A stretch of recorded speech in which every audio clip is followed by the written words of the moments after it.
اللهم صل على محمد وآل محمد.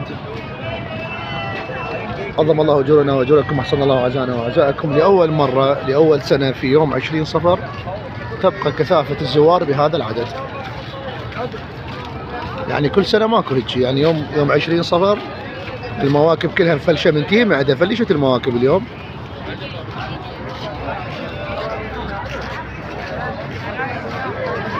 لكن الزوار كثافة ما شاء الله.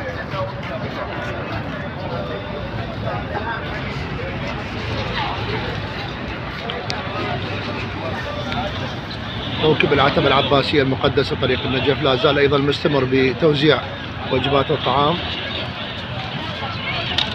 كما جاي تشوفون.